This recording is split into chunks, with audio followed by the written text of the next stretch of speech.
Hi, everybody. I'm Dr. Christy Taylor, career and executive coach and the founder of Work Global News Magazine. And today I am here with Jeff Skipper. I'm really excited about this Changemaker series because Jeff focuses on helping organizations to accelerate change. And for more than 25 years, he has worked with clients such as IBM, Suncor, Goldman Sachs, and the Salvation Army to design programs that engage employees to drive that organization forward. Now, as a solopreneur, he has built his own services company from 0 to 7 figures in just 5 years, and now invests his experiences and time in helping to shape tomorrow's entrepreneurs, which is coaching and training programs. Again, I'm always excited to talk to change makers like Jeff to learn from their experience. So, Jeff, how are you today? Introduce yourself to our audience and let's talk. Christy, I'm fantastic. Thank you. I appreciate the warm welcome. Folks, happy to be here with you today. 25 years, I just don't like saying 30 anymore, but doing this a while. So happy to share with you. Yeah, I was at 25 plus and then just 25 plus, and I'm safe. Right. Hey, I've been the age 30 for at least the past 10, 15 years. Okay. So, hey, Jeff, now let's talk about your experiences here because you are really successful at what you do.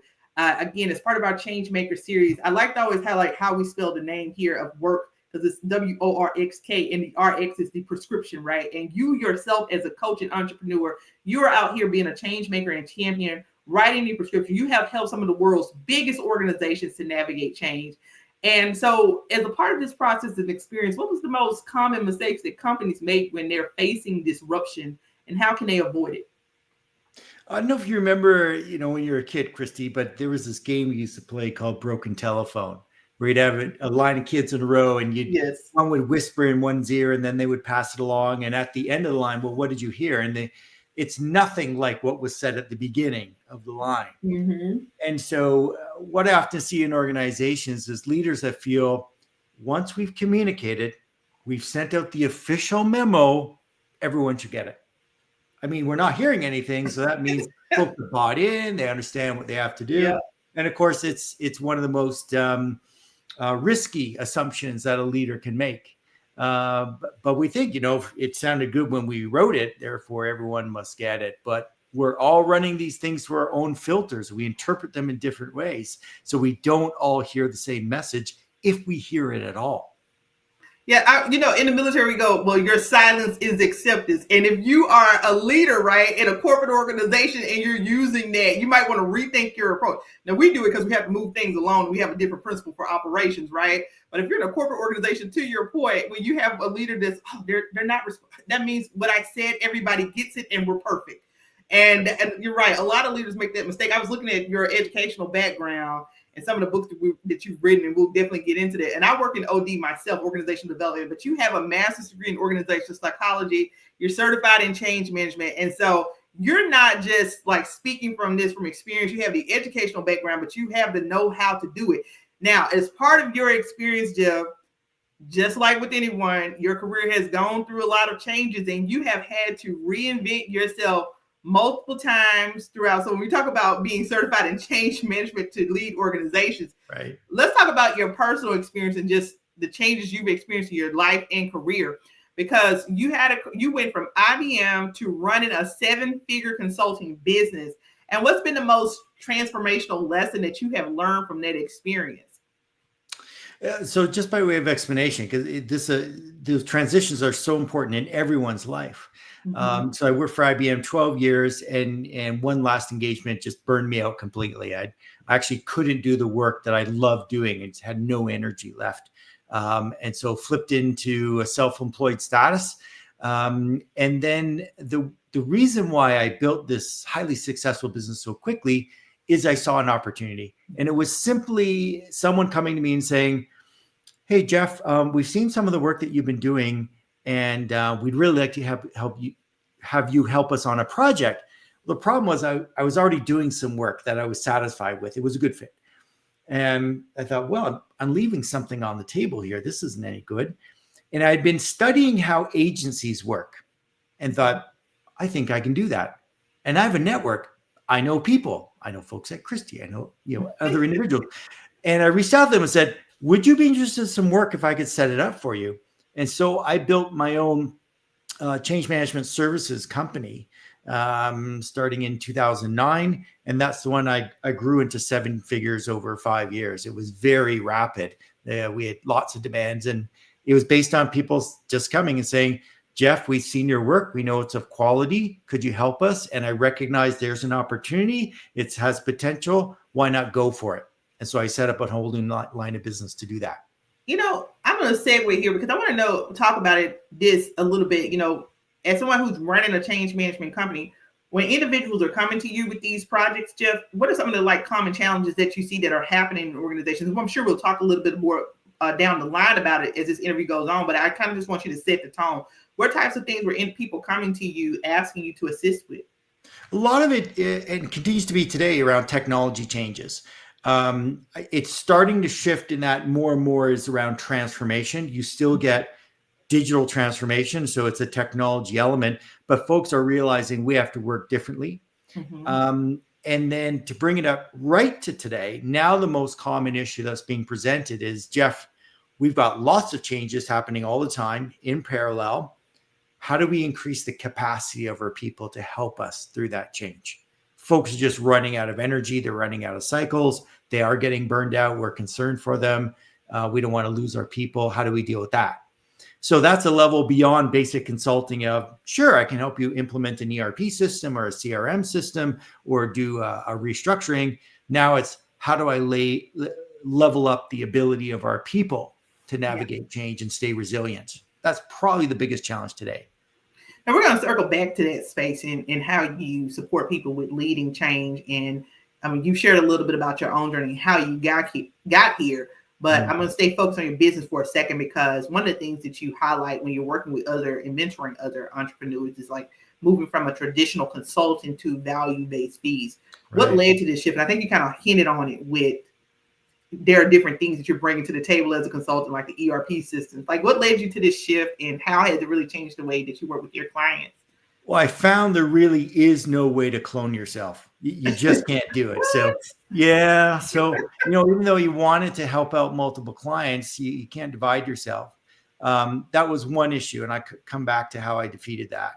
The second was, as you and I get better at what we do, let's say we charge $100 an hour, and we get 5 things done in a week.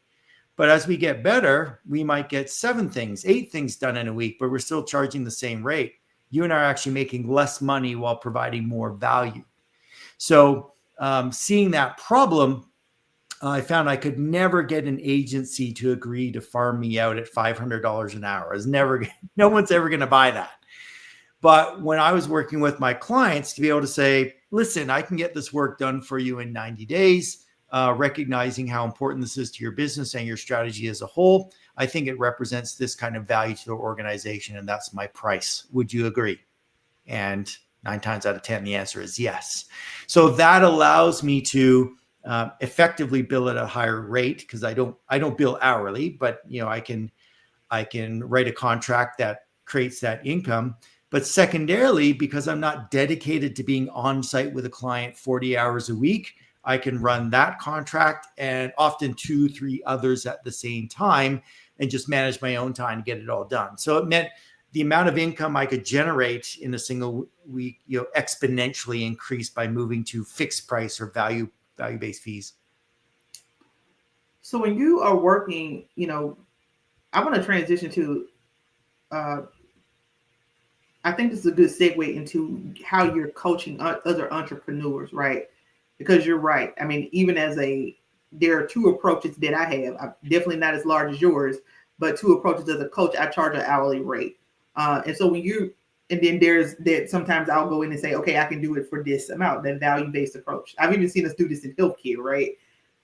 I want to transition and talk to you a little bit about how you are taking this way of thinking to entrepreneurs when you're doing coaching and training.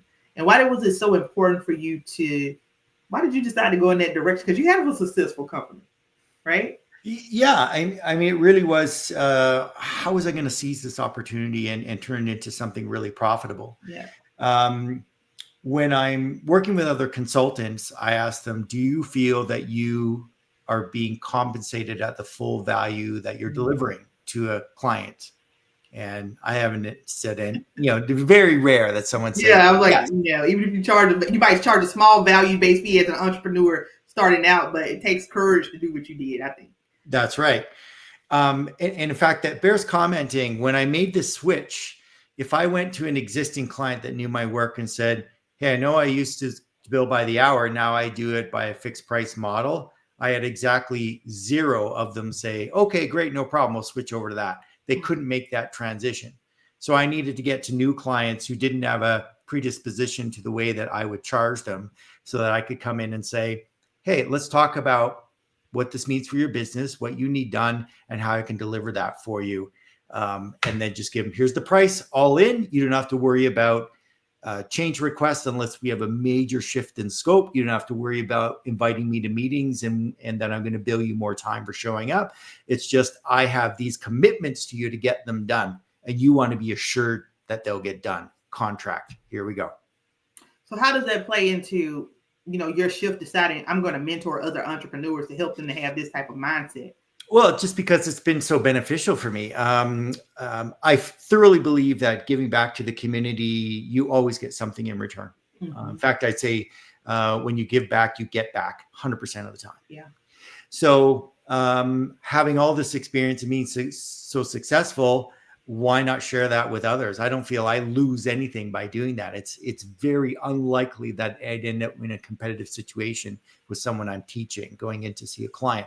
So it's 0 risk for me to be able to teach others. Here's how to generate more value for yourself by speaking this language. And it's a big shift. Again, I rarely meet people who know how to talk the language of business value to a client, to connect what they do to return on investment, to strategic accomplishments, to reducing risk. Mm-hmm. So once they hear someone actually doing it, as I demonstrated, they go, yes, I need to be able to do that. Okay, great. Let's dig in. Let's do some role plays. Let's try it out. I love what you're doing, because what you've shared so far, Jeff, has been your own personal journey with change. You're like touching every area, right? Because you have the educational credentials, and as a teacher, I love that. But then you also have that personal experience where you've had to make this career shift, and then you have done this where you're running this business. You make a shift in how you're changing your business model, and you even talked about having, okay, I got to find a different customer base, right? And then you're taking that. So everything is like change. So let's talk about your book, right? Because the book is called Dancing with Disruption. And it really tackles that idea of bracing change. And as someone who's lived this holistic life experience, personally, business, you're teaching others. Tell us a little about the book. And then I'm going to ask you a couple more questions. So, what inspired you to write the book? And give me a principle from the book. So I wrote the majority of it through the COVID shutdown. And during that, I was observing how worldwide leaders were trying to help people through change, massive change, and getting a lot of stuff wrong. They were getting some stuff right, but getting some stuff wrong. So it really compelled me to put something together. It's also important to note that in 2014, so I'm running this great business, and then the price of oil dropped significantly, and I live in an oil and gas town. So within 6 months, almost every contract that I had was gone. So it collapsed that business, but I was ready for a shift. It was a disruption that I embraced, that I moved with, surfed the wave, and then got on with doing something different. You do the pivot and move. So anyways, then COVID happens, and I see here's a world struggling with, how do I get people to stand 6 feet apart, wear a mask, and consistently wash their hands? Just basics. And it was very difficult for people to do consistently. So that really drove me to say, okay, this is not going to be the last disruption we see in the world. So let's talk about disruptions and how we effectively navigate those, move with them, and flip them into an opportunity that propels people and organizations forward. What I absolutely love about this discussion with you is that we're not on a narrow path of this discussion. Like, your perspective on change is something I really respect, because you're hitting it from all angles. I thought you were about to give me something on, well, I've developed this theory, which I'm sure you have, but you just answered that question with, well, I was making this observation and realized that they were doing it all wrong, right? And I just love how you kind of hit me with something. I'm expecting one answer, but you're giving me another.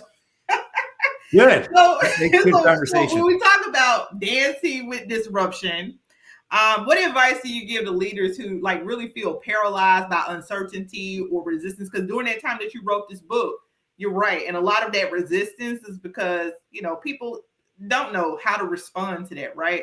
So, what advice do you give to leaders who are paralyzed and they by uncertainty, who are resistant to transformation? So first of all, you and I would call this out as it's fear. There's lots Yeah. of fear out there right now. And we're right in a period of massive disruption economically. And so people are very afraid for their jobs. What's their future going to be like? For people who like me, are starting to look ahead to retirement, what's happening with our savings? But if we now reflect back to COVID, what did some organizations do that led to their success? They tried out something different. So, gee, we've only ever been a brick and mortar store. We are going to go online and just, I don't know how to do this, but we'll figure it out. And they did. I remember the example of one pizza restaurant, and they started creating kits that people could have Yep, I delivered or remember. pick up, right? And it was a very successful pivot for the business. So it's looking at, all right, we have this disruption, but inside the disruption, there are these opportunities. How are we going to take hold of that? And then once I want to do that as an organization, I need to help people along, create that resilience that says, hey, I get it. There's fear.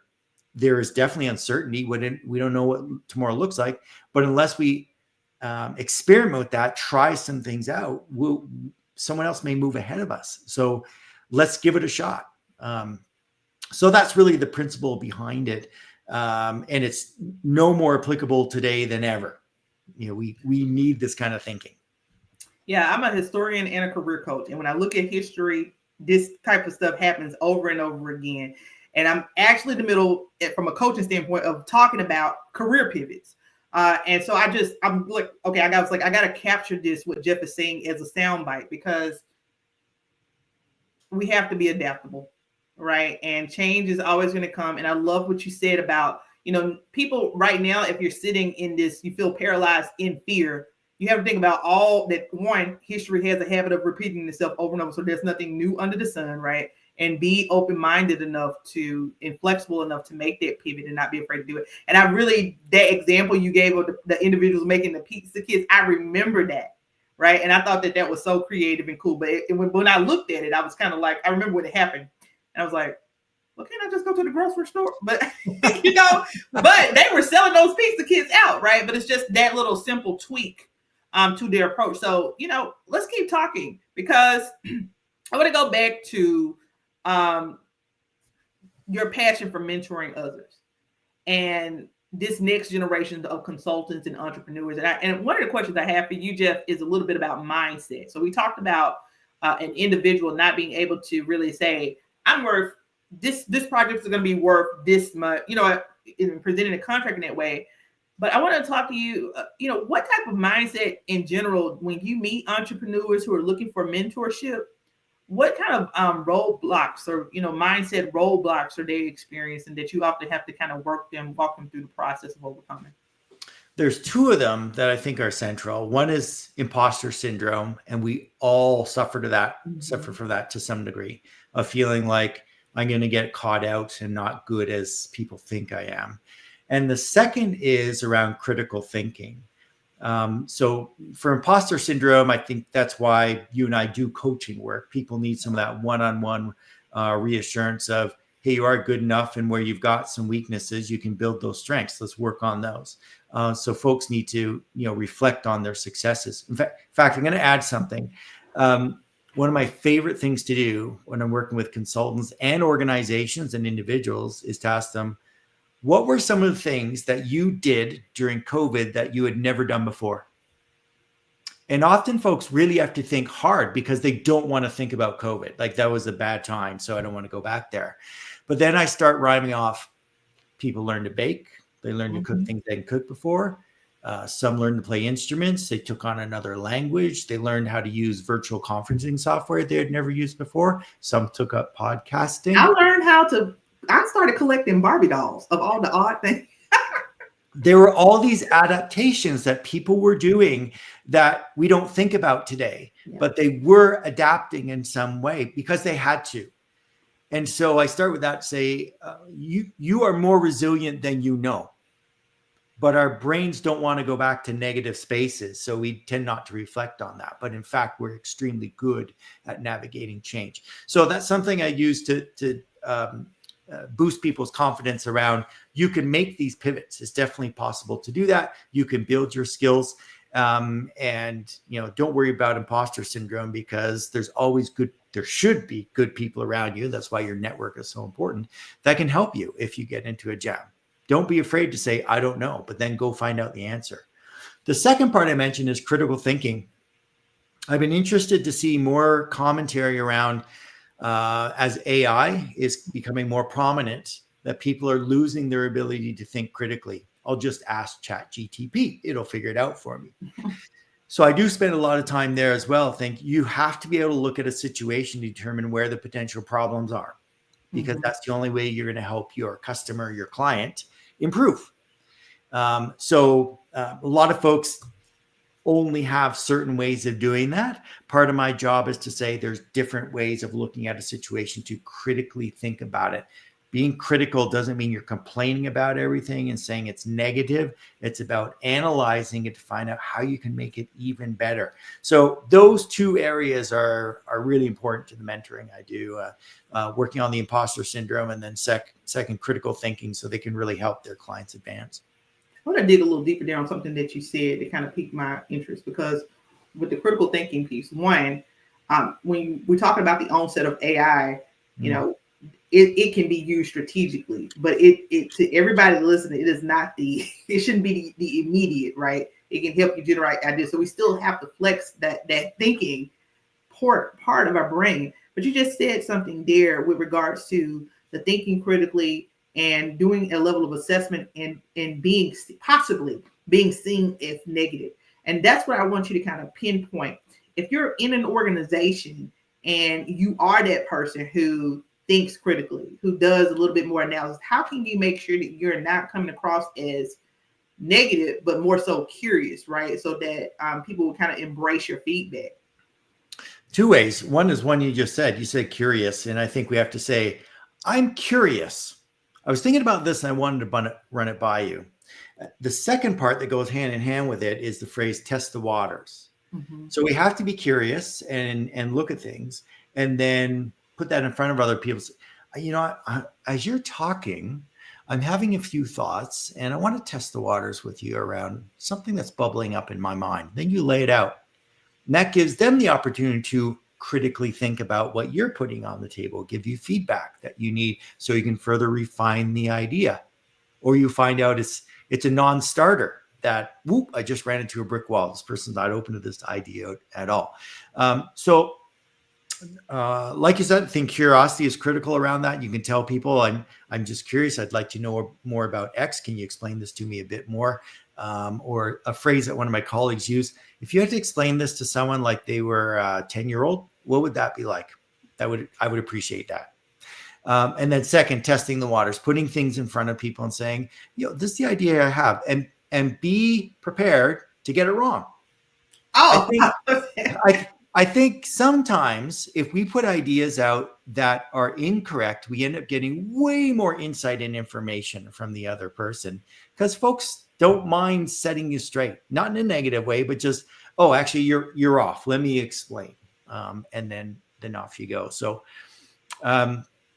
critical thinking, a lot of it we think is, it's in your head, but a lot of it is also out loud and in collaboration with others.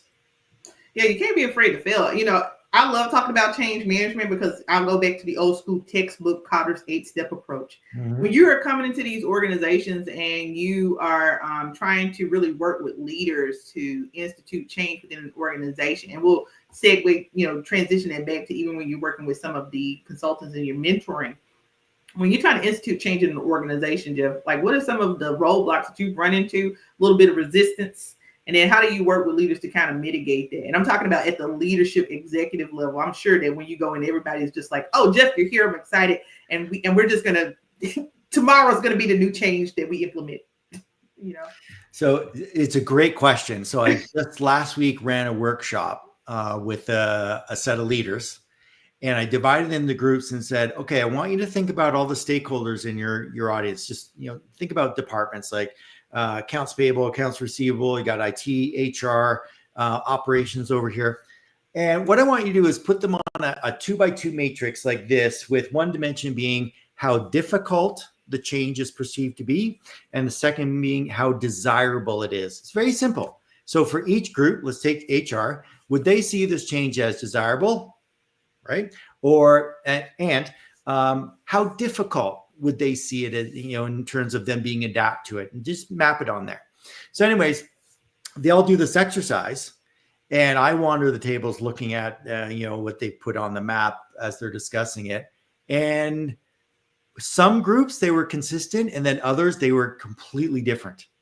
And so I facilitated discussion saying, now this group said the change was highly desirable but very difficult, and this group said difficult but very undesirable. How could you guys have such a different answer? So the whole point is to say, executives often feel that they really know their people and what they're thinking, and they often really don't. And so part of my counsel is to say, when is the last time you got out of your office and moved down a couple levels and just had some conversations with people? Because when you get in front and have that chat like we're doing today, then you really understand what's in people's minds. You should not assume to know how they perceive a particular change. Yeah, and really, you should also know yourself, because some leaders, they'll be like, "Oh, well, this person will be resistant," and then you come to find out that as you work more with that person, they are also resistant to some elements of change. Now, we're going from the executive back to the work that you've done with consultants, because you shared a little bit about some of the roadblocks like imposter syndrome and critical thinking, right? That these individuals experience when you're going through the process of mentoring. Now you have a course, because you do workshops, but you also have a how-to course for consultants on the way in the skills, the mindset they're going to need to be to get these essential skills to really thrive in this fast business, evolving business landscape, right? You want them to be successful, so you have set this course up for them. Tell me a little bit about that, right? Yeah, it was driven out of the fact that I looked back and realized I had the benefit of going to a consulting college when I started with IBM. They sent me off to that, and that was seminal in developing my skill set. But the vast majority of individuals, they're leaving a full-time role and hopping into independence, and have never had the benefit of that. So I went back through, what are all the things that I learned that were so useful as I started in consulting? What are all the things that I've learned along the way, and can I make those available to people? So started mapping that out, ended up recording, I don't know, it's like 22 videos and I think 14 tools and templates, because it's meant to be extremely practical, not just listen to Jeff talk about a whole bunch of stuff that he's done during consulting, but how do you actually put this into practice? So it's meant to be very practical for consultants. They should be able to immediately improve their practice based on this course I put together.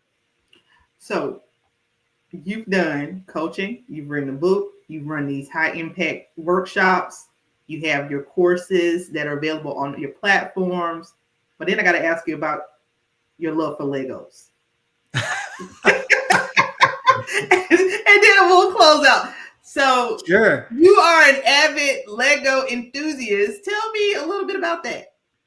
Yeah, I mean, my parents got me my first Lego set was when I was a kid, and I just loved the building, take it apart, rebuild it, build something else. Today, I head up the local Lego club in my city, and this past weekend we had a huge show we were at, and the kids love coming around and seeing these amazing landscapes and machines that members of our club have built. So I love it just for the fun and seeing the kids and adults really enjoy it. But also part of my reflection is, see, it's something that keeps the creative side of me going. You can always do something different with the bricks.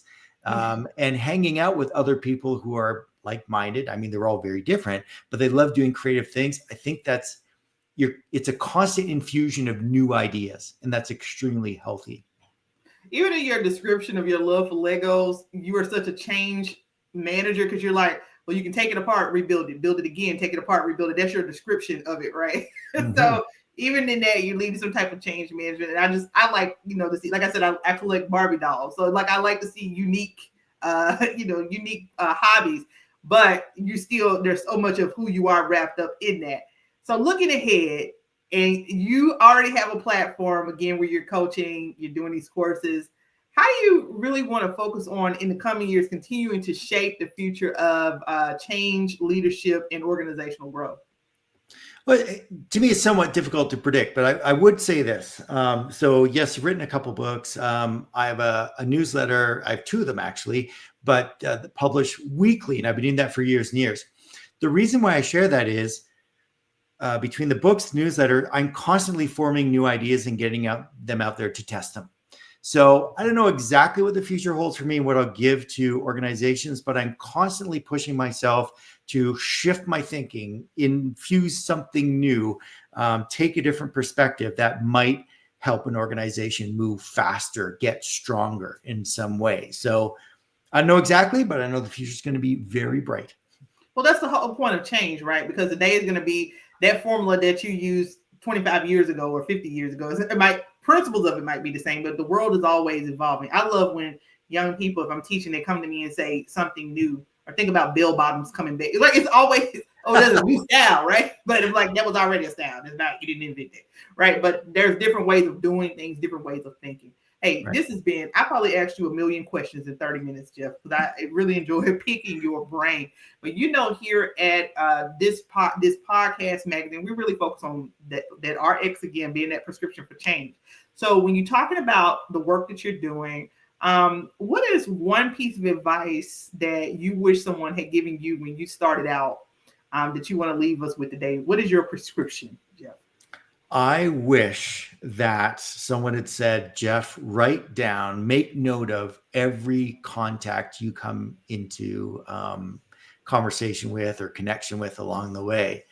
I'll give you one example. I had crossed paths with an individual 5 years ago and didn't make a huge connection. We were, I was coming in to do work for the organization. They were leaving.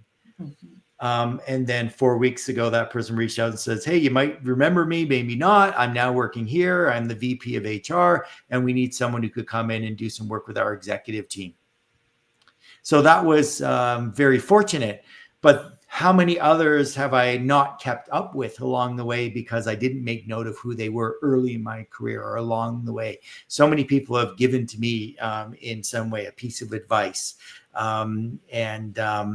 So my recommendation for folks that are working on being a better entrepreneur, please keep a list now of everyone you come into contact with, because you never know when they might become an ally for you, or you might be one for them going forward.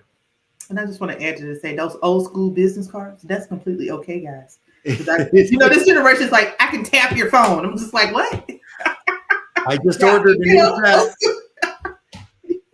So I really enjoyed this conversation with you, Jeff. I mean, there's every angle of your life and every thing that you presented in every question, you had a different story to tell about some element of change, right? And so it's not just something that you are doing as a principal, it's something that it's a lived experience. And I love the fact that, like you said, by investing in other people in your time, you're not losing anything, you're building those relationships. So we appreciate you being the agent of change that you are. And guys, so is there anything you want to plug here, Jeff? What do you have coming up next? Where can people find you? And of course, we'll have all this information in the description box. Yeah, folks, check out jeffskipperconsulting.com. And if you drill in there, there's a section of the website that has a whack of free downloads. So as I said earlier, I really feel like giving back always does something for you as well. So I'm always happy to share things with folks. So there's lots of freebies on my site. Please do take advantage of that. All right. We'll make sure we have all his links in the description. Jeff, thanks for coming and blessing us with your presence today. And again, the article, his information will all be available on www.workglobalnews.com, as well as across all of our podcast platforms, YouTube, and social media sites. And thanks for tuning in today. Be sure to check out Jeff's interview on workglobalnews.com and have a great day.